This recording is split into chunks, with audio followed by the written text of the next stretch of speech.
하겠습니다. 참 잘 오셨습니다. 은혜 받으십시다.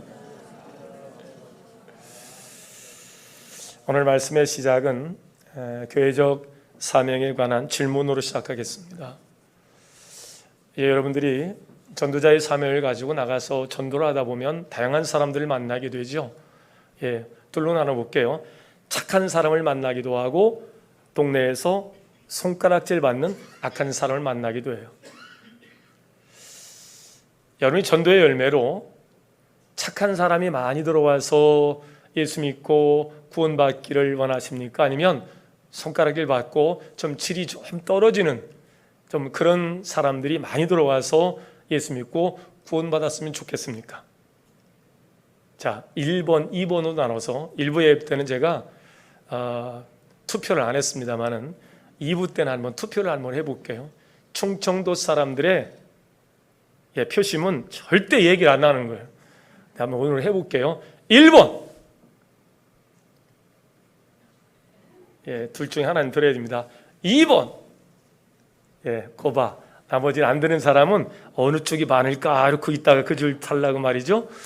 1부 예배 때 우리 대표로 각권사님께서 착한 사람이 좀 많이 왔었으면 좋겠어요. 이렇게 그러시더라고. 저도 착한 사람이 좀 많이 왔으면 좋겠어요. 그런데 거기에 대한 답을 주님은 이렇게 말씀하고 있습니다. 마태복음 9장에서 예수님께서 이 땅에 오신 목적을 이렇게 설명합니다. 건강한 자에게는 의원이 쓸데없다. 병든 자에게라야 쓸데있느니라. 나는 의인을 부르러 온 것이 아니요 죄인을 부르러 왔노라 하시니라. 이 말씀의 배경은 이래요. 예수님께서 마태의 집에 앉아서 음식을 잡수실 때에 세리와 여러 바리새인들이 함께 모이게 됩니다. 그때 그 바리새인들이 예수님의 제자들에게 이렇게 묻습니다. 너희 선생님은 왜 당시 손가락질 받던 세리들과 죄인들과 함께 식사 교제를 하냐? 얼마든지 그럴듯한 사람이 있는데 얼마든지 사회적 어떤 포지션을 그럴듯한 그런 사회적 지위를 가지고 있는 사람이 있을 텐데 너희 선생님은 왜 맨날 죄인들하고 세리들하고 이렇게 어울려 다니고 그 사람들이 이렇게 식사교제를 하냐? 이런 질문에 대한 답으로 주님이 하시는 말씀입니다. 의원이 건강한 자에게는 쓸데없다. 병든 자에게 의원이 쓸데있는 것처럼 나는 죄인을 위하여 왔지 의인을 부르러 온 것이 아니다라는 답이에요. 당시 바리새인들은 자신을 스스로 온전하고 의롭다고 생각하던 사람들, 그러니까 상대적 비교 우위에 자기가 있다고 생각한 겁니다. 자기 의가 충만한 사람들이에요.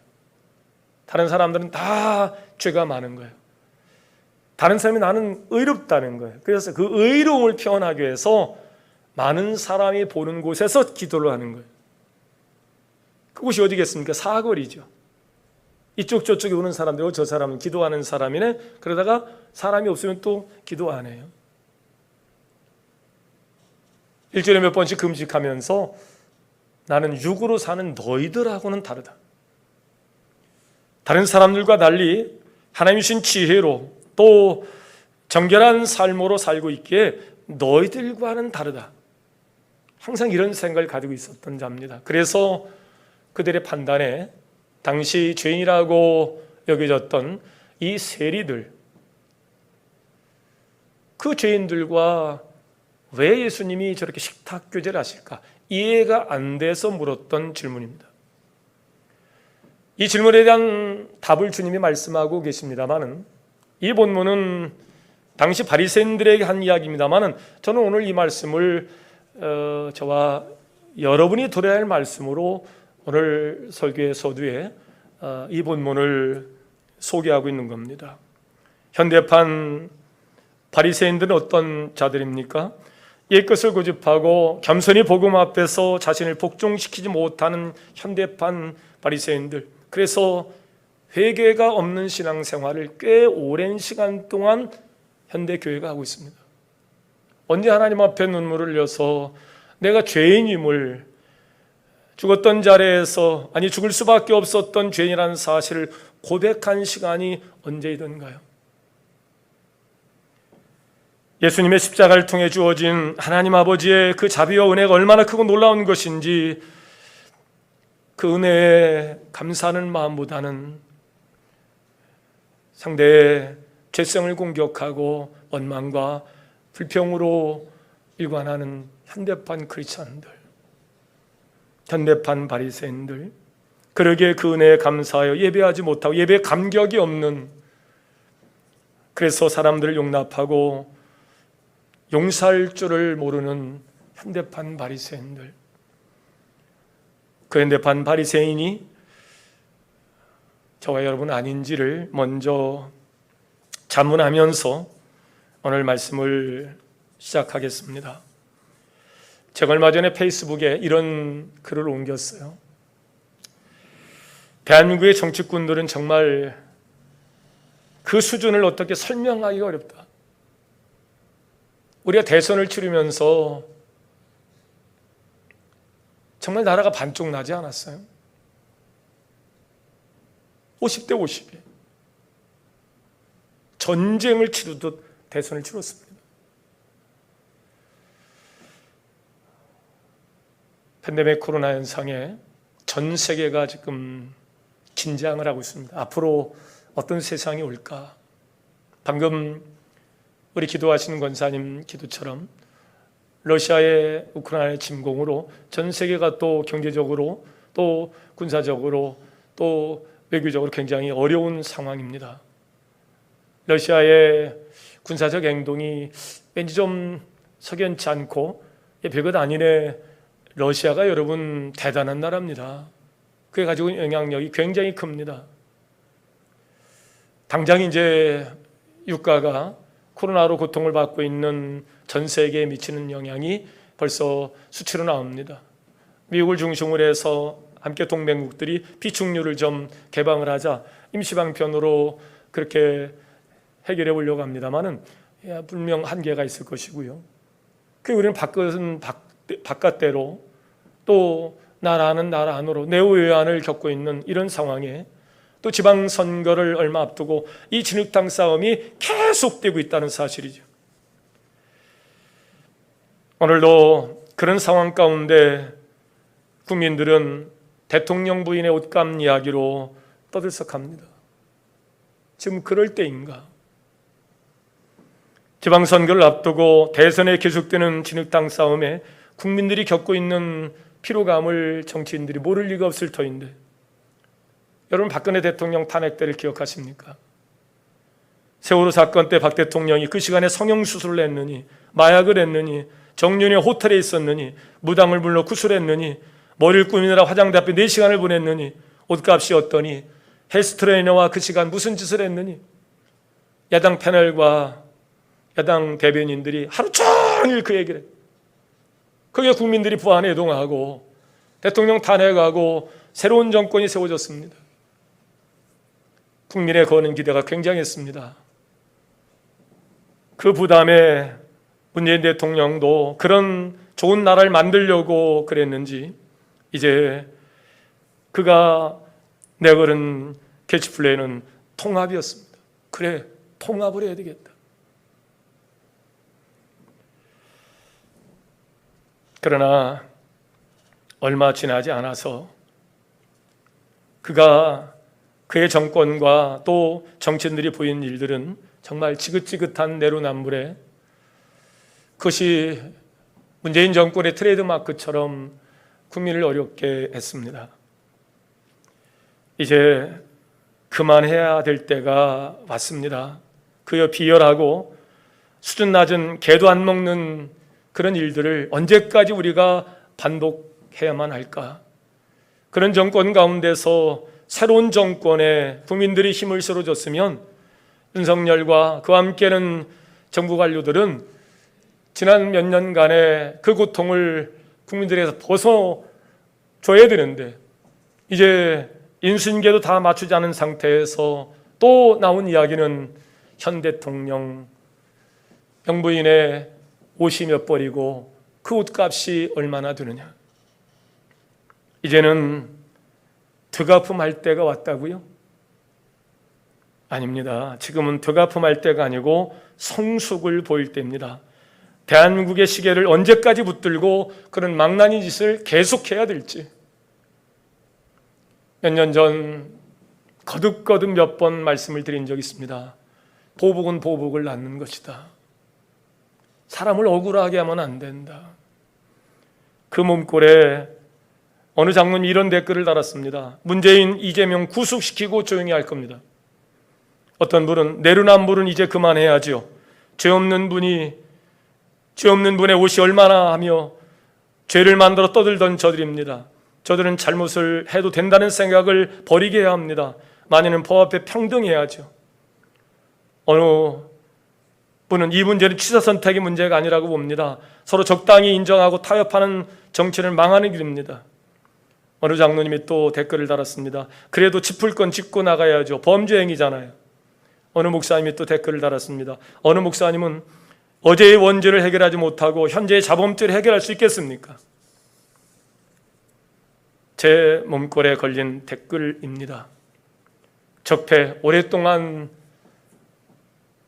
쌓여 뿌리 박힌 폐단, 이거 고쳐야 됩니다. 그러나 국민을 적으로 보는 시각은 그것이 바로 우리 정치사의 적폐거든요. 이 문제가 언제부터입니까? 우리 민족 가운데 정말 뿌리 깊인 이 적폐놀이, 나와 뜻을 같이 하는 사람 전부 다 적입니다. 산발선을 그어놓고 우리의 적은 우리를 향하여 미사일을 쏘고 있는데 우리는 서로 상대방에게 지금 포를 쏘고 있는 그런 정국이에요. 억울함을 풀어가는 것이 정치이지 권력으로 또 다른 국민이 억울하다는 생각을 갖게 해서는 정말 안 되는 것이 정치인데, 예수님을 잡으러 제사장과 바리새인이 포함한 군사들이 예수를 잡으러 왔습니다. 베드로가 칼을 들고 나섭니다. 그때 예수님이 베드로의 칼을 다시 칼집에 넣으라 그럽니다. 칼을 든 자는 칼로 망할 것이다. 세상은 칼로 바꾸는 것이 아니다. 그리고 자원하여 십자가에 끌려 그곳에서 자기의 몸과 피를 내어주면서 인류의 사랑의 애를 만들어내신 분이 바로 예수 그리스도입니다. 우리는 지금 세상에 취해 있습니다. 이런 고통과 아픔의 문제를 어떻게 풀어야 할지, 예수님은 정말 난처해질 수밖에 없는 상황 가운데 한 청년을 만납니다. 하루는 아침부터 서기관과 바리새인들이 예수님 앞에 모이기 시작했습니다. 근데 그냥 모이는 것이 아니고 난리가 났습니다. 현장에서 가늠하다 잡힌 한 여인을 끌고 와서 이제 공개 처형이라도 할 듯 예수님 앞에 묻습니다. 율법에는, 우리 민족이 그동안 우리가 살아왔던 삶의 문화는 가늠하다 현장에 잡힌 여인은 돌로 쳐 죽이라 했는데, 예수 선생, 당신은 이 여인을 어떻게 해야 된다고 보십니까? 예수님이 난처해질 수밖에 없죠. 이때 정무적 판단을 해야 되죠. 어느 쪽 사람의 수가 더 많을까? 내 이 사람을 죽이라고 하면 나를 원망할 사람이 많을까? 살려야 된다고 하면 원망할 사람이 많을까? 아마 누구나 정무적 판단을, 정치적 발언을 할 수밖에 없는 그런 상황이죠. 거기에 몇 사람들이 계속 막 선동질을 하면서 이 여인은 죽여야 된다고 보는 거예요. 그렇게 몰고 갑니다. 그러면 아마 정치적 입장에 예수님이 서 계시다 그러면 죽여야지, 이렇게 얘기를 했을 겁니다. 지금 이들이 이 여인을 끌고 예수 앞에 온 이유는, 와서 벌떼처럼 달려들어서 공격한 이유는 한 가지입니다. 6절입니다. 저들은 예수님을 시험하고자 했던 겁니다. 그들이 답을 몰라서가 아니에요. 오늘날 교회에서 이런 상황이 발생했다면 역시 상당히 소란스러울 겁니다. 예수님도 난처했어요. 내가 이럴 때 어떻게 대중적 지지를 얻기 위해서 어떤 발언, 어떤 처신을 해야 할까? 저에게 무작정 기다려달라고 노코멘트로 애매모호하게 이것도 아니고 저것도 아닌 듯이 해석이 불가할 만큼 애매모호한 답으로 흐리고 그냥 빠져나가는 것이 그것이 지혜일까? 여러 생각을 누구나 다 갖지요, 위기 앞에서. 그런데 예수님께서 이때 서기관과 바리새인들의 의도를 뛰어넘는 지혜로운 대답을 반대로 그들에게 던집니다. 당장이라도 돌을 들어 치려는 저들 앞에서 예수님이 땅바닥에 앉아서 무언가를 쓰시기 시작합니다. 놀라운 것은 예수님께서 뭐라고 쓰셨는지는 몰라도 예수님이 글을 쓰자마자 이제 사람들의 질문이 끊어졌다는 거예요. 그 선동질하고 난리를 치던 사람들로부터 조용해지기 시작합니다. 뭐라고 썼을까? 성경은 이야기하고 있지 않아요. 해석자는 이런 답을 주기도 합니다. 아마 예수님께서 십계명을 썼을 것이다. 당시 모세로부터 계속 이어진 율법의 문화 안에 살던 사람, 십계명 모르는 사람이 어디 있겠어요? 근데 알고는 있지만 십계명을 행하는 사람은 많이 없기에 아마 십계명을 거기다가 적었을 것이다. 근데 그것도 하나의 추측이지 달리 알 수 있는 방법은 없어요. 제가 연구하고 또 추측을 해보는 겁니다. 아마 예수님께서 그러셨을 것 같아요. 그 선동지라는 앞잡이 그 명찰을 보고 그 사람의 이름을 갖다가 기록합니다. 그리고 육하 원칙에 의해서 따끈따끈한 최근의 뉴스를 씁니다. 구아무개가 언제 어디서 무엇을 어떻게 왜 육하 원칙에 의해서 어떤 죄를 저질렀는지 거기다가 기록으로 남기기 시작합니다. 선동기라는 사람이 도대체 예수가 뭐라고 쓰는 거면 자기 이름이 적혀 있고 하나님과 나만이 알 수 있는 비밀한 자기의 죄가 다 공개되기 시작합니다. 이 여인은 간음하다 현장에 잡혔기 때문에 돌로 쳐죽임을 당해야 되는데 간음 후에 수십 가지 수백 가지 죄가 고백하게 적혀 있는 것을 이 선동자가 봤을 겁니다. 더 이상 선동을 할 수가 없습니다. 이 사람의 입이 닫혀졌습니다. 예수님이 자리에서 일어났습니다. 그리고 이렇게 이야기합니다. 너희 중에 죄 없는 자가 이 여인을 돌로 쳐라. 그리고 또 앉아서 뭐라고 기록합니다. 이제 이서방, 구서방, 박서방, 천서방, 남서방 그 사람들의 죄를 기록하기 시작합니다. 성경은 이렇게 얘기하고 있습니다. 어느로부터 젊은이까지 한 사람씩 다 돌아가고 그 자리에는 돌로 쳐죽임을 당할 수밖에 없는 가늠하다 현장에 잡힌 그 여인만 남아있다고요. 여기서 우리는 사람을 회복시켜 다시 세우시는 주님을 보게 됩니다. 예수는 이 여인 때문에 난처한 질문을 받았어요. 이 어떻게 할 수가 없을 만큼 빼도 박도 못할 만한 딜레마에 빠집니다. 율법대로 치라 그러면 사랑을 이야기하고 다니신 예수님께서 치라니요? 아마 난리가 났을 겁니다. 반대로 사랑으로 용서해라. 아니, 당신은 모세의 율법을 무시할 만큼의 권위를 가진 적이 있습니까? 누가 준 권위입니까? 하고 또 난리가 났을 겁니다. 예수님이 그 회중들 앞에서 정무적 판단을 해야만 했을 겁니다. 내가 어떻게 해야 살아남을 수 있을까? 당신이 살아남기 위한 어떤 발언들 아마 처세를 했을 겁니다. 주님은 그렇게 하지 않으시고 정죄받고 판단받아 돌에 쳐 죽임을 당해도 전혀 문제가 되지 않을 한 여인을 살려내기 위한 말씀을 지금 하고 계십니다. 오늘 우리 사회에 하나님 교회를 통해서 하시고자 하는 일이 바로 이런 것입니다. 한 생명을 살리는 일이 하나님께서 교회에게 부여한 하나님의 사명인 것을 믿으시길 바랍니다. 돌로 치려는 사람들이 옳다느니 그르다느니 이런 말씀을 하지 않으십니다. 하지만 예수님은 그렇게 모호한 입장을 취하여 애매모호하게 처신을 하고 그렇게 그 자리를 떠난 일도 없으십니다. 분명했습니다. 단호했습니다. 그리고 끝내 회복시키셨습니다. 문재인 대통령이 된 후에 제일 먼저 했던 말씀이 통합이었습니다. 아마 그럴 수밖에 없었을 거예요. 촛불 시위에 대통령의 목이 달아나지 않았습니까?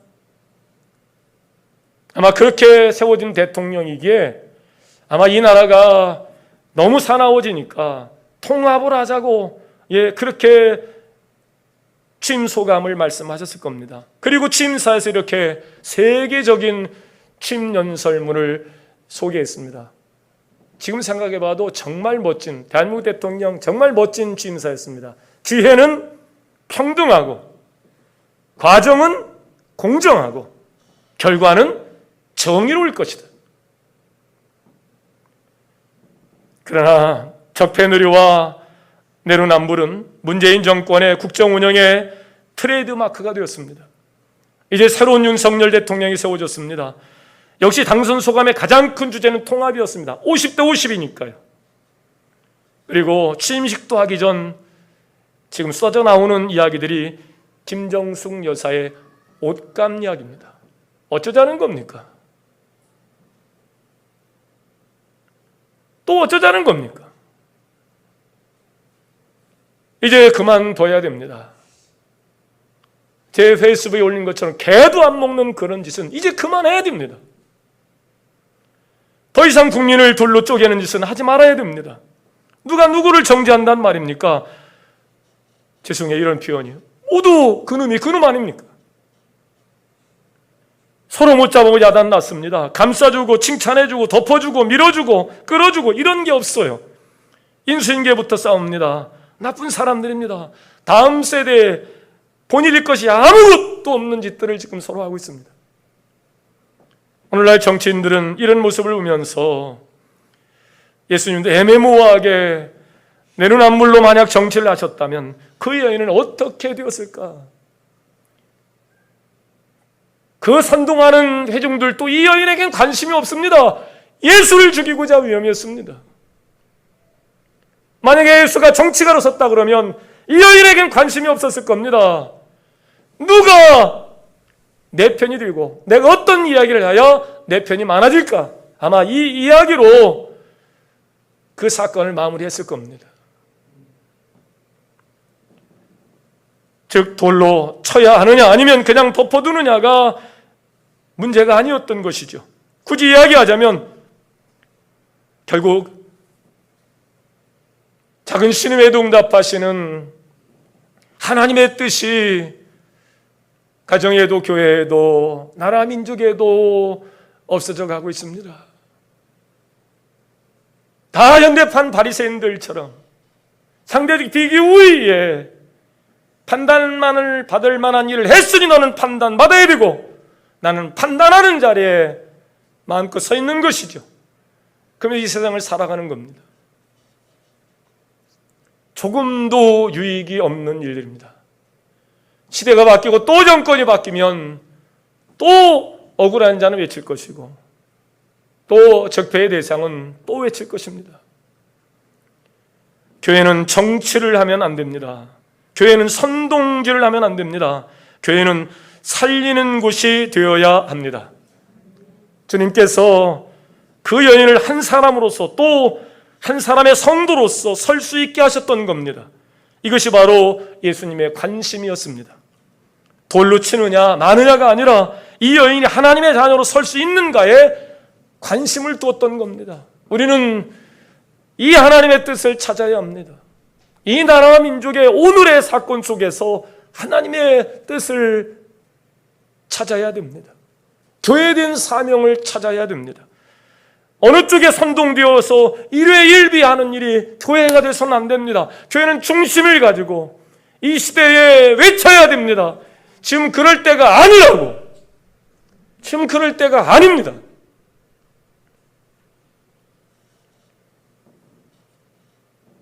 갚을 때가 왔다고요. 이제는 정권을 얻었고 힘을 얻었으니 이제는 보복을 해야 된다고요. 그게 하나님의 율법 정신이라고요? 아닙니다. 예수님은 거기에 관심이 없습니다. 예수님의 관심은 이 여인을 회복시키는 것입니다. 이게 교회된 사명이고 하나님의 뜻입니다. 교회는 결국 사람을 세우는 기관입니다. 교회는 한 사람 한 사람 모여서 이루어지는데, 그렇기 때문에 한 사람을 세울 수 있는 교회가 되어야 됩니다. 그 한 사람을 가볍게 여기고 방치할 때 교회는 한 구석에서부터 무너져 내리게 됩니다. 그러니 교회는 작은 것 하나에게 관심을 가질 수 있어야 합니다. 마치 외면하면 그만인 여인에게 예수님께서 관심의 끈을 놓지 않고 그녀를 붙들어 준 것과 같이 말입니다. 교회는 정치 세력을 키우면 안 됩니다. 제가 우리말 이렇게 11년입니다. 아마 저 가장 가까운 분이라 그러면 지금 아마 선교부장, 교육부장, 재무부장, 관리부장 이런 각부 부장이겠죠. 근데 제가 우리 임마누엘교회에서 사람 제 가까이 붙여서 정치하는 거 봤습니까? 교회는 그렇게 세워지는 것이 돼서는 안 됩니다. 내 편을 만들면 다른 편이 생기는 것입니다. 한 사람의 작은 신음에 하나님의 뜻을 담고 회복시키는 일에 교회는 세워져야 될 줄로 믿습니다. 교회는 그렇게 확장되어야 합니다. 그러니 우리는 한 사람에게 관심을 가질 수 있어야 합니다. 그리고 그 한 사람으로 세움으로 인하여 교회가 그렇게 하나님이 기뻐하시는 교회로 세워지는 역사를 기록해야 됩니다. 그러면 한 사람으로 관심을 갖고 그를 세우는 교회는 어떤 모습이 될까? 첫째, 정죄로 끝내는 일을 해서는 안 됩니다. 서기관과 바리새인들이 이 여인을 예수님 앞에 데려왔을 때의 목적은 정죄하기 위함입니다. 정죄의 기능은 뭡니까? 정죄의 기능은 오직 죽이려는 것밖에 없어요. 죽이겠다는 거예요. 아주 그냥 싹을 잘라버리겠다는 거죠. 이거는 사람인 자도 그렇고 협력해 선을 이루어야 되고 상생의 마음을 갖게 하신 하나님의 뜻과 정면 배치된 사단으로부터 온 것입니다.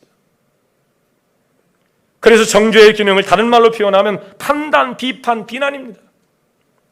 죄를 지은 사람에게 죄를 지었다고 판단하고 비난만 하기 때문입니다. 그 사람 불쌍히 여기거나 그 사람을 구원하고자 하는 마음이 조금도 없어요. 그 사람은 죽어 마땅하다고 판단만 하는 것입니다. 교회가 이렇게 사단의 역사 가운데 판단만 하게 되면 그 교회는 생명을 잃어버리게 됩니다. 즉 생명 대신 예수가 그 교회에서 떠나게 됩니다. 결국 정죄나 비판으로 아무것도 할 수가 없습니다. 가정도 정죄로 가정이 세워지지 않습니다. 천국의 모형으로 세워진 가정도 그렇습니다. 네, 교회도 역시 마찬가지입니다. 정죄의 기능은, 비판의 기능은 모두를 무너뜨리는 것이기 때문에 그렇습니다. 지금 대한민국이 위험한 것이 바로 모든 것이 무너져도 된다는 거죠. 정죄로 모든 것을 끝내려 하기 때문에 그렇습니다. 모든 것을 다 창피주기로 끝냅니다. 한번 생각해 보세요. 세월호 사건 때 있었던 그 사건의 진실이 몇 개나 진실이었나요? 전부 다 창피주기. 전부 다 손가락질로 끝내는, 테레비만 틀면 하루 종일 그 얘기가 나옵니다. 이게 대한민국의 중심의 문화라 그러면 대한민국은 소망이 없습니다. 사랑하는 여러분, 우리 중에 작은 자, 연약한 자를 볼 때 정죄로 다가가서는 안 됩니다. 정죄하는 동안 그 영혼은 결코 세워지지 않습니다. 정죄가 아니라 사랑으로 그 영혼을 바라봐야 됩니다. 그럴 때 그 영혼이 서게 되며 동시에 그 교회는 든든하게 세워져 갈 수 있습니다. 가정도 마찬가지고 자녀들도 마찬가지입니다. 정죄로 세워지지 않습니다. 그렇다고 두 번째, 죄를 간과해서는 안 됩니다. 예수님께서 이 여인을 정죄하지 않았다고 해서 이 여인의 죄를 인정하지 않으셨습니다. 만약 교회가 한 사람을 세운다는 명목으로 그 사람을 임원으로 세우는 일로 그 죄에 대해서 가볍게 여긴다면 교회는 순식간에 죄로 가득 채워지게 될 겁니다. 율법에 대한 잘못 이해로 교회가 세속화되어 가는 경우가 여기에 해당합니다. 여기에 해당합니다. 이런 모습 역시 아름다운 교회 모습일 수 없습니다. 오히려 하나님의 영광을 가리는 것이 됩니다. 그래서 우리는 예수님 이 여인에게 하시는 모습을 눈여겨봐야 합니다. 돌로 치려던 사람들이 한 사람 한 사람 떠나고 예수님 곁에는 음행하되 한 장이 잡힌 여인입니다. 머리 체인들 그냥 남아났겠어요? 옷인들 제대로 입고 있겠어요? 끌려오면서 이리저리 맞고 아마 핥히우고 찢기운 것 때문에 아마 몰골이로 말할 수 없을 겁니다. 그 여인이 엎드려 신음하고 울고 있습니다. 그 여인을 붙잡고 주님이 말씀하십니다. 나도 너를 정죄하지 아니하노니 가서 다시는 죄를 범하지 말라. 죄를 눈 감아 주시겠다는 것이 아닙니다. 다른 사람들의 정죄를 막고 그리고 자신도 정죄하지 않는 이유는 단 하나입니다. 다시는 똑같은 죄를 범하지 않기 위해서 그 사람이 동일한 죄 가운데 머물러 있지 않도록 정죄는 정죄에서 정죄로 끝나는 것이 아니고 그 사람을 죽이는 것으로 마감합니다. 정죄는 사람을 살리는 기능이 아닙니다. 다른 사람의 정죄를 막습니다. 왜? 이 사람을 살려야 되니까요. 예수님도 정죄하지 않습니다. 왜요? 이 사람을 살려야 되니까요. 예수님 이 여인을 붙잡고 그 여인에게 얘기하는 그 뜻은 회개하고 새로운 삶을 살아가는 것이었습니다. 그게 주님이 원하시는 회복입니다. 사랑하는 성도 여러분, 교회는 회복의 공동체이어야 합니다. 그 한 사람에 대해서 정죄가 아니라 사랑으로 다가가는 겁니다. 그래서 그가 그 죄를 떠나서 하나님의 사람으로 다시 설 수 있도록 기회를 부여해 주는 일들, 그것이 죄에서 구원받고 회복된 우리의 사명입니다. 탕감받은 자가 그 은혜를 모르면 사람들을 정죄하는 쪽으로 옳고 그름을 이야기하는 쪽으로 서게 됩니다. 그건 생명이 아닙니다. 주님의 마음이 아닙니다. 율법에 대한 잘못 이해를 가지고 있었던 당시 바리새인들과 현장에서 가늠하다 들킨 이 여인을 붙잡고 예수님 앞에 정죄하려고 찾아온 이 불의한 사람일 겁니다. 하나님은 우리에게 원하시는 이런 정치적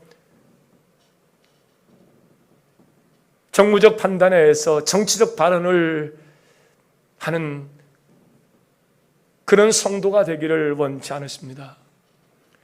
한 사람의 작은 신음을 외면치 않으시고 나도 너를 정죄하지 않으니 다시는 죄를 범하지 말라. 네, 예수님이 바라는 것은 진정한 회개의 삶이었습니다. 그렇게 하여 한 사람 한 사람 든든히 생을 받는 교회가 되는 일들로 오늘도 회복의 은혜 가운데 여러분이 회복되어지시고 다른 사람을 회복하는 자리에 세우는 일에 여러분 오늘도 소중한 이름으로 불려지는 성도가 되시기를 제 이름으로 축원합니다. 기도하겠습니다. 참 좋으신 하나님, 이제 오늘 종려주일로 고난주간을 시작합니다. 주님이 나를 위해서 고통을 당하신 까닭은 우리의 자유함을 위함이었습니다. 그가 찔림을 위해 허물을 인함이었고 그가 상우리의 죄악을 인함이라. 그가 징계를 받으면 우리가 나음을 입었습니다. 우리를 부유케 하시려고 가난해지셨습니다. 오늘 어리신 그리스도의 몸으로 생을 받은 우리가 한 사람의 회복을 위하여 여러 사람 앞에서 정치적 애매모호한 정무적 판단 속에서 정치적 입지를 강화시키기 위한 그런 판단과 시효를 하지 않으시고 한 여인의 회복을 위하여 나도 너를 정죄하지 아니하노니 다시는 가서 죄를 범하지 말으라. 진정한 회개를 통해서 한 여인을 회복시키셨던 주님의 마음을 가지고 대한민국의 내일을 위하여 출구 없는 터널의 끝이 없는 진흙탕 싸움에 함께 매몰되지 않도록 우리가 교회가 깨어서 부활의 기쁜 소식을 온 세상에 널리 전하게 하셔서 상생과 회복의 역사를 만들어가는 교회가 되어갈 수 있도록 가정마다 상생과 회복의 역사로 가정이 푸른 초장이 되고 실만한 물가가 될 수 있도록 그렇게 우리를 통해서 말씀하실 때 아멘으로 화답하고 쓰임받는 소중한 이름으로 살게 하여 주옵소서. 예수님의 이름으로 기도하옵나이다. 아멘. 잠시 묵상으로 다짐하며 기도합니다.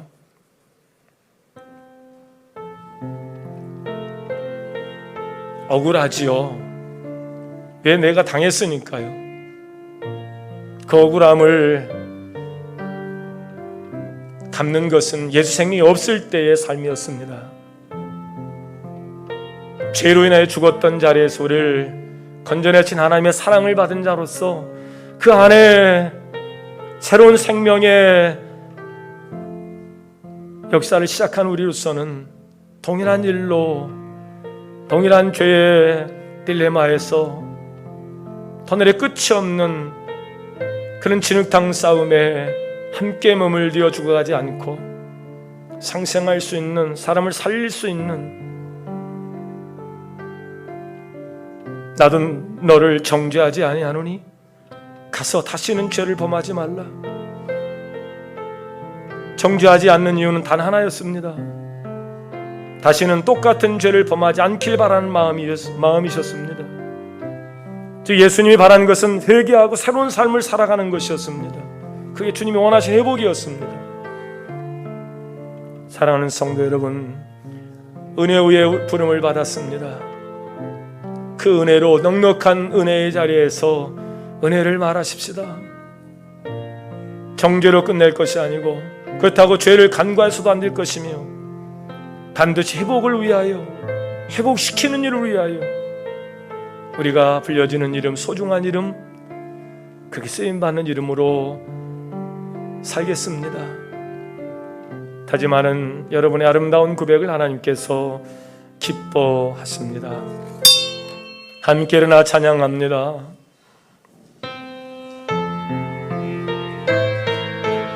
내 주의 은혜의 강가로, 저 십자가의 강가로, 내 주의 사랑 있는 곳으로, 내 주의 은혜 강가로, 저 십자가의 강가로, 내 주의 사랑 있는 곳, 내 주의 강가로, 내 주의 은혜 강가로, 저 십자가의 강가로, 내 주의 사랑 있는 곳, 내 주의 강가로 가란 나의 영혼을 생수로 가득 채우소서. 내 영혼 위에 내 주의 은혜 강가로, 저 십자가의 강가로, 내 주의 사랑 있는 곳, 내 주의 강가로 가란 나의 영혼을, 가란 나의 영혼을 생수로 가득 채우소서. 피곤한 내 영혼 위에 내 주의 은혜 강가로, 저 십자가의 강가로, 내 주의 사랑 있는 곳, 내 주의 강가로. 아멘. 한 주간도 은혜 끼치는 자로 은혜 있는 곳으로 가셔서 은혜를 나누는 여러분 될 수 있기를 바랍니다. 너무 날카롭게, 너무 예민하게, 정무적 판단으로, 정치적 어떤 발언으로, 아니요, 회복의 자리로, 은혜의 자리에 여러분 서주시길 바랍니다. 넉넉한 마음으로 자녀의 등을 두들겨주면서 넉넉한 마음으로 상한 영을 회복시키는 자리에, 위탁의 말씀입니다. 성도의 사명은 무엇입니까? 땅끝까지 이르러 복음의 증인이 꼭 되십시오. 지금은 우리를 죄에서 구원하신 예수 그리스도의 은혜와 하나님 아버지의 극진하신 사랑하심과 성령님의 감화, 감동, 내주, 긍휼하심의 특별한 은총이 주님의 회복 없이는, 주님의 회복하심이 없이는 회복할 수 없었던 우리의 모든 죄를 깨끗이 씻기기 위해서